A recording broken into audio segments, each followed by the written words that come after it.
kepada Allah Subhanahu wa Ta'ala bahwa pagi hari ini bisa berkumpul di tempat yang sangat baik, representatif, ngumpet ke belakang, ternyata luas ruangannya, nyaman begitu.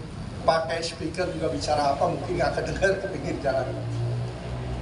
Tentu saja saya ucapkan terima kasih pada tuan rumah Sobilber atas tempatnya dan atas undangan pada kami, Bapak Ibu sekalian, para tokoh, di sini para kiai, para ustadz, ibu, ya. Alhamdulillah hadir.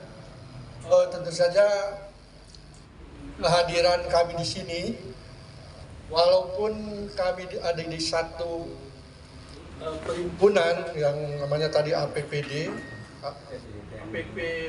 APPTNI, tapi kami pun juga memang diantara kami pun juga ada beberapa gerbong ke belakang, satu organisasi yang sama, satu frekuensi.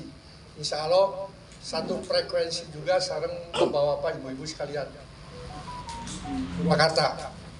Misalnya kami ini juga aktif di FKP 2B, ya. Pak Sapri misalnya masih sebagai ketua kami, ya. Dengan Pak GN di Jawa Barat, Pak Sapri. Kalau Kang Dedi juga masih aktif di APIP, malah nanti Pak Mehmet Hakim salah satu pimpinannya juga akan hadir. Jadi memang kalau kami perhatikan Bapak Ibu sekalian, sebetulnya di satu pihak kami sangat bangga, berbesar hati, dan sangat respect terhadap para sesepuh, karena ternyata dari perhimpunan yang ada sekarang, saya kira bukan hanya di Bandung, Jawa Barat, Bandung Raya, saya lihat di Purwakarta sama sekarang. Semua kita yang peduli itu saya respect karena kebanyakan masih orang tua begitu. Kebanyakan usia di atas 50.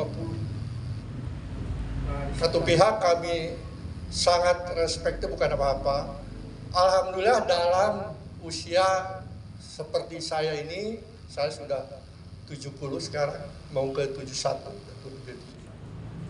Ternyata di sini ada yang sudah hampir 80, sama di Bandung juga. Ada beberapa yang usia-usia kepala 8 masih aktif. Kami ingin juga terima kasih ini. Ternyata juga di Purwakarta masih ada, walaupun tidak dominan. Untuk pergerakan semacam ini, ya, ada sebuah yang harus kita benahi untuk masa depan bangsa ini. Biasanya yang paling ke depan generasi muda, kan begitu ya Bapak. Kang Dedi ini aktivis dulu di USU. Saya kebetulan juga 778 sama, saya pimpin Dewan Mahasiswa di Unpad. Kang Dedi di USU, Kang Sapri di ITT. Tapi itu dulu mahasiswa gitu ya. Kita masih berani masuk istana pakai koldolak. Ya biasa ya. Tapi bayangkan sekarang sudah 70 kan. Barang pidato kaluhur kan naik ya kudu di sekolah kan. Tapi alhamdulillah kita masih punya semangat ya untuk juga mendorong adik-adik yang muda-muda untuk lebih, karena semua atau kondisi saat ini apapun yang terjadi ini bukan hanya sekarang, saya yakin ke depan juga mungkin beberapa tahun tidak akan baik-baik saja. Saya juga punten kalau saya menunjukkan saya, karena nanti bisa ada yang mungkin tidak sepakat. Sekalipun presidennya nanti hadir orang yang representatif, yang kita harapkan keluar dari belenggu kolonialisme ini ya, itu juga sama, tidak akan mudah nanti. Jadi negara ini mungkin beberapa tahun ke depan masih tidak baik-baik saja. Makanya saya berharap ke depan nanti bapak-bapak, ibu-ibu, ya, terutama yang muda-muda, ya, bisa lebih banyak lagi, bisa lebih atensinya lebih ditingkatkan lagi terhadap menghadapi kondisi bangsa ini. Nah, untuk itu Bapak Ibu sekalian, selalu punten Bandung Jawa Barat identik, ada Purwakarta, ada ini segala macam.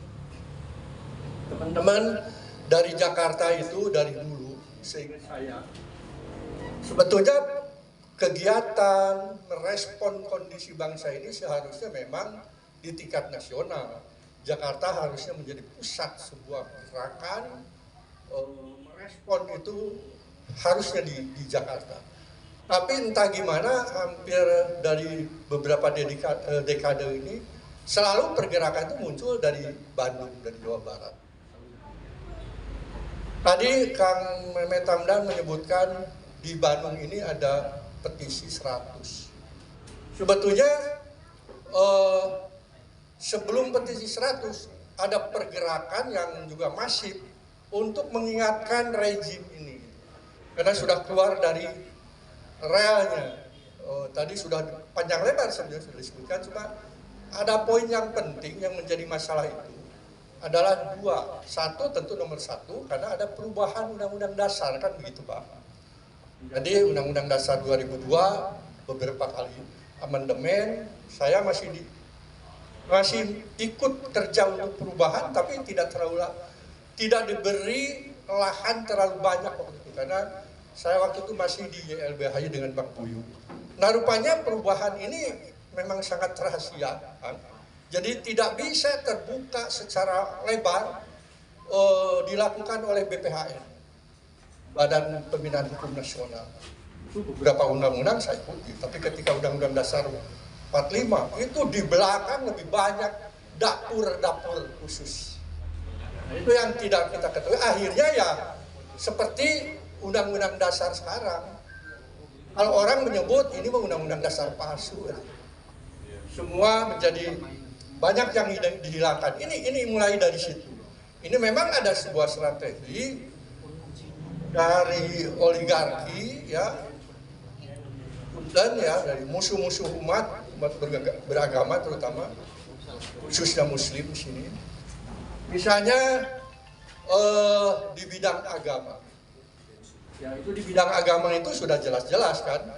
Kalau mengacu ke Undang-Undang Dasar 45 ya di atasnya Pancasila masih nongkrong, masih mengayomi. Namun kesininya kita tahu bagaimana setting Ngasakom dulu itu masuk lagi sekarang.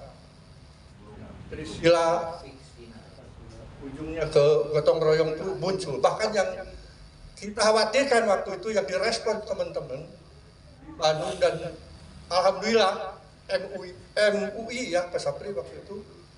Ini Pak Sapri sendiri yang ngontak MUI. Saya minta segera ini direspon oleh MUI karena ini berbahaya, yaitu Undang-Undang HIP, haluan ideologi Pancasila. Bapak masih emut, masih ingat. Kalau pengen tahu isinya garis besarnya ya luar biasa Pak. Bayangin saja yang namanya posisi agama itu ada di bawah kebudayaan. Poin dari butir kebudayaan banyak sekali poin-poinnya. Itu sudah luar biasa, artinya sangat menampilkan, meminggirkan agama. Padahal Pancasila agama di posisi nomor 1. Lalu di sana juga poin-poin banyak ya, terkait dengan tadi Trisila, Ekasila dan lain sebagainya. Dari situ kita khawatir bahwa ini akan ada kebangkitan komunis. Kita khawatir terus terang karena waktu itu juga sudah mulai. Makanya kita langsung merespon, ini baru RUU. Karena kalau sudah jadi undang-undang repot, bahaya gitu. Dan kita semua tahu sebenarnya ini muncul diajukan oleh pemerintah, tapi dapurnya sebetulnya banyak orang partai. ya, di situ. Kita terbuka aja bicara karena kita punya data itu. Saking berbahayanya kita buat sebuah statement, ajukan ke pusat, bahkan mulai dari presiden. Cuma kita paham ini nggak akan terlalu banyak direspon kalau oleh masyarakat seperti kita. Kita minta MUI pelajari ini statement kami dari Bandung dari Jawa Barat, tolong ini direspon. Nah, Pak Sapri 2-3 kali ketemu, akhirnya beliau rapat, MUI rapat di sana, dan memang kaget, minta data kita kasih, akhirnya teriaklah MUI di situ dan semua di daerah bergerak. Dari situ sudah kelihatan ada perjalanan yang sangat kurang bagus. Tadi udah dijelaskan lah ya, Omnibus Law segala macam. Sebetulnya kalau bicara Rempang sekarang itu, kasus Rempang ya bagian daripada akibat munculnya undang-undang Kadut atau apa tadi Kang Manu? Ya, undang-undang segala dimasukin disebut Omnibus Law. Nah ini di Amerika itu 200 tahun ke belakang Omnibus Law ini sudah mulai digagas. Sampai detik ini gak bisa lahir, Pak. Karena tidak mudah, ya. Tambah ke sini banyak permasalahan yang harus diatur, ya. Dan sekarang mau dibuntel kadut, kata Kang Memen. Dan itu nggak mudah. Akhirnya nanti kalau ini terjadi, ya seperti sekarang, kalau di kita terjadi. Kalau mereka-mereka yang sudah maju, negara yang sudah sangat demokratis, paham benar. Artinya undang-undang yang ada di sini ini menjadi banyaknya cek kosong jadinya karena buntel kadut ini. Tidak detil, tidak ini. Nah, ini repotnya Bapak Ibu sekalian, sebelum sampai kenapa petisi 100 keluar. Undang-Undang Dasar 202 yang disebut tadi Undang Dasar palsu tidak mengatur adanya institusi tertinggi. Apa itu? MPR ya. Jadi yang disebut institusi tertinggi ini itu hilang. Ya, jadi semua institusi ini sama. Mau MPR, mau bicara DPR, mau bicara presiden, mau bicara MA, dianggap sama. Kalau dulu kan MPR punya kekuatan mengawasi, merespon. Lembaga tertinggi negara. Lembaga dulu tidak, sekarang tuh tidak ada istilah lembaga tertinggi. Gitu. Sekarang semua jadi lembaga tinggi. Akibatnya ya presiden leluasa. Dengan undang-undang buntel kadut, presiden seenaknya aja bikin perpanjangan penafsiran dari undang-undang yang dibuntel kadut dengan menggunakan perpes atau impres. Ini semua akibatnya seperti ini, seenaknya dewe. Apalagi tidak ada kan kita sekarang mengenal GBHN. Kumaha aing we. Mereka ngadame jalan tol 2000 panjangnya, badai ngadame IKN, badai ngadame naon, kuma uing we, saururan Sundama. Makanya kondisi sekarang dalam kaitan dengan pembangunan infrastruktur, ya jor-joran. Gimana gimana aing jadinya. Karena tadi, lembaga tinggi negara. Dan diberi kewenangan untuk semua menafsir undang-undang buntel kadut inilah dengan perpes dan impres. Celakanya lagi, gimana perpes impres ini bisa dibuat? Bisa kalau para anggota dewan kita, wakil kita di Senayan itu jujur untuk kepentingan rakyat, bisa Pak dimatikan. Ya tidak menyetujui itu berlaku dalam 6 bulan. Tapi sepanjang masa penguasa Jokowi belum ada ya, belum ada Pak. Bayangin ada satu undang-undang yang namanya ada satu keputusan yang namanya keputusan MK itu tertinggi, dan itu mendegradasi undang-undang Omnibus Law. Tidak ada respon apa-apa dari DPR. Kenapa? Ini sebuah pelanggaran berat sebetulnya ya. Ketika hasil keputusan ya dari MK, Mahkamah Konstitusi, yang mendegradasi ya undang-undang Omnibus Law oleh Jokowi dihidupkan lagi. Jadi mayat hidup. Ini udah jadi mayat. Jadi mayat hidup dengan Kepres. Zombie. Hidup lagi, Pak. Seenaknya aja di dalamnya. Atur apa? Di antaranya banyak sekali ya, yang menimbulkan akibat buruk. Ini semuanya sudah disetting, Pak. Kondisi bangsa menjadi seperti ini, menurut pendapat saya, ini adalah sebuah settingan yang luar biasa. Mereka akan kolonialisme gaya baru. Ada dua, saya ingatkan. Sekarang kita menghadapi 2K. Ini yang harus nanti akan Pak Dedi ini bagiannya yang kayaknya. Satu, komunis gaya baru. Ini luar biasa, Pak. Ya. Nah, kedua, ada kekuasaan gaya baru yang kaitannya dengan kolonialisme gaya baru. Yang satu, komunisme gaya baru, ideologinya tetap komunis, cuma dalam konteks ekonominya kapitalis. Ya, merujuknya kita sekarang jelas itu ke Beijing, Cina. Di situ 2 KGB sedang diberlakukan dan diadop ada di kita. Komunis gaya baru. Kenapa dibilang ada? Kalau Bapak Ibu sekalian mengenal dengan satu Inpres, satu Kepres, nomor 27 dan berapa? Sampai lupa saya. Itu jelas-jelas menurut saya ini memberi jalan kepada KGB ini untuk kemudian hari bisa hidup kembali. Karena ada Kepres yang menyebutkan bahwa pelanggaran HAM berat itu harus segera diberi kompensasi. Ya.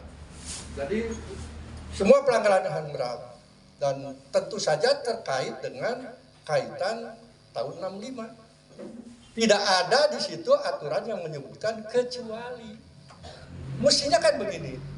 Yang dimaksud pelanggaran HAM berat itu adalah sebuah kegiatan baik dilakukan oleh pemerintah maupun masa masyarakat terhadap sekelompok sipil ya yang tidak berdaya.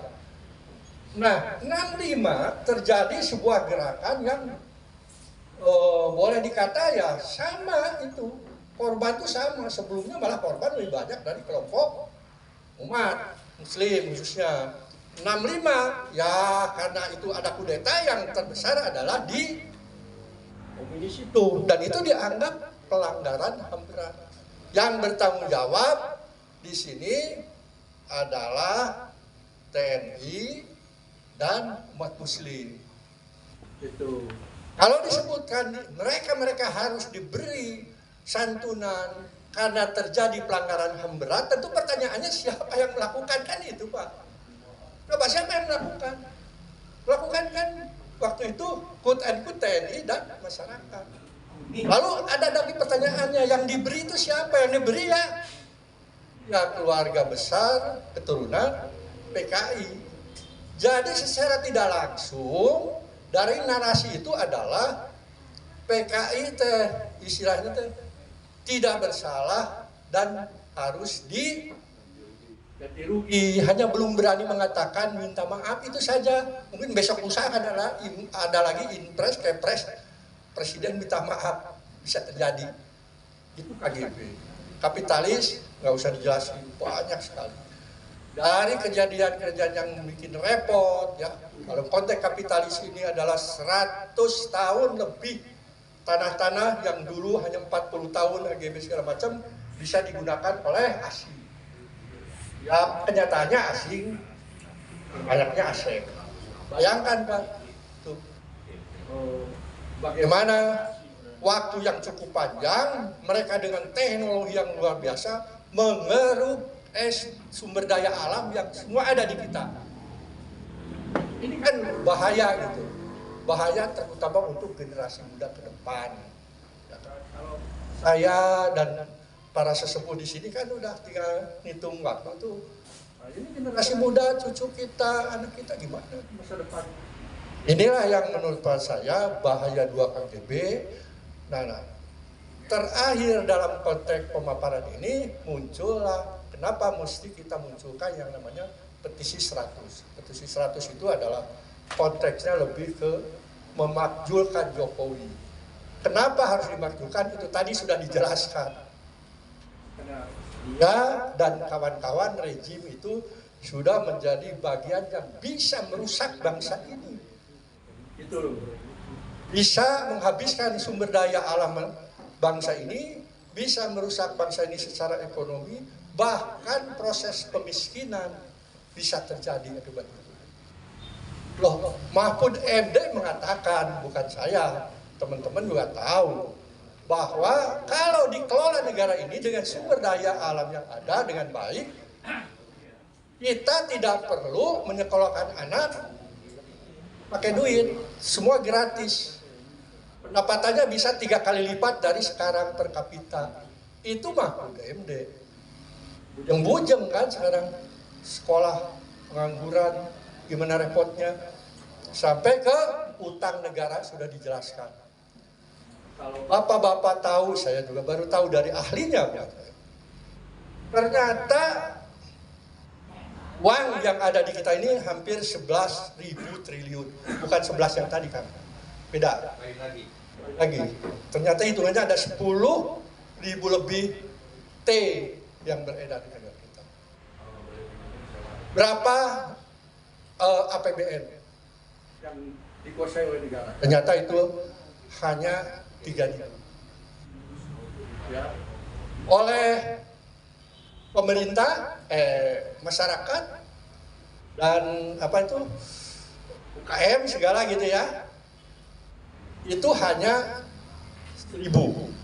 Sisanya berapa Pak? Ada sisa 6.000.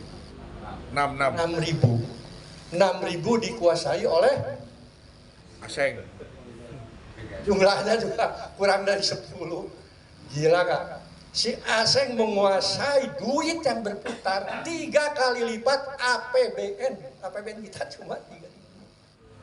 Bayangin Pak, APBN itu kan untuk pembangunan, untuk ngatur ini, gaji ini, segala macam, bla bla bla.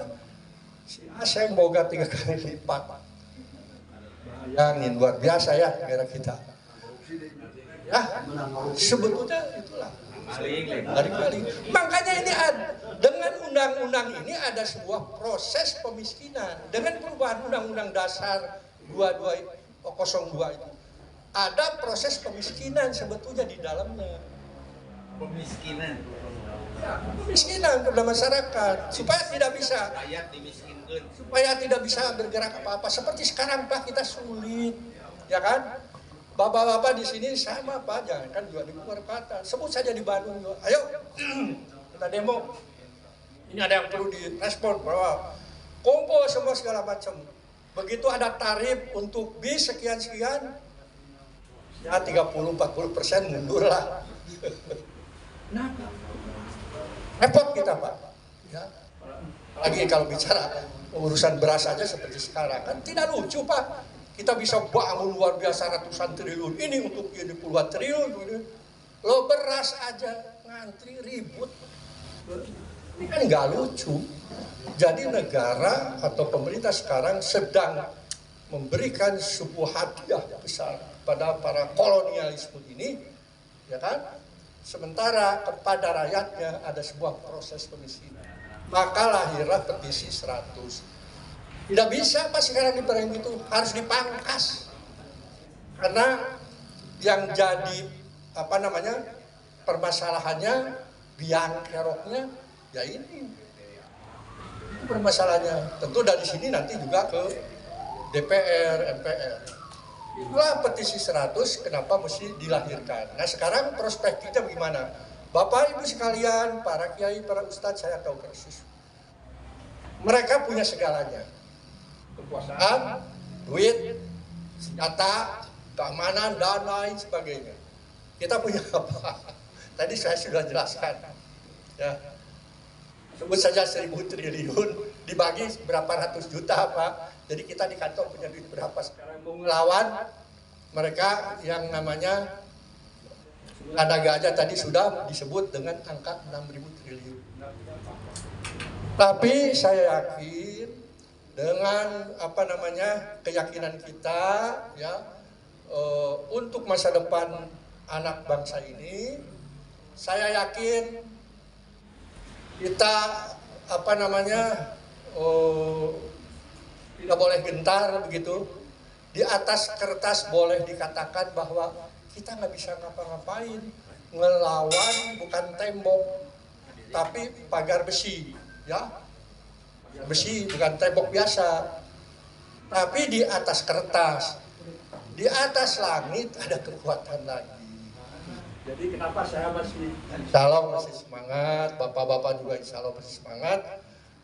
Pada perjalanan ini mudah-mudahan ada sesuatu yang memang Tuhan sudah harus menurunkan apa namanya kebaikannya kepada bangsa ini agar tidak rusak.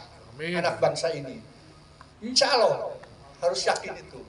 Saya hanya bisa mengatakan seperti itu, dan nanti ada detailing barangkali teknis, lalu ada kegiatan apa, petisi 100, nanti bisa diungkapkan oleh Pak Sapri, karena Pak Sapri juga dengan kami sama sebagai badan pekerja dan Kang Deddy Budiman. Sekian Bapak Ibu sekalian, kami ucapkan terima kasih. Wassalamualaikum warahmatullahi wabarakatuh. Jadi itu kebiasaan kami, Pak. Kita bongkar dulu A-nya bagaimana, nanti menjurus kepada hal yang teknis operasional. Omnibus Law hanya pernah sukses 2 kali, Austria dan Rusia.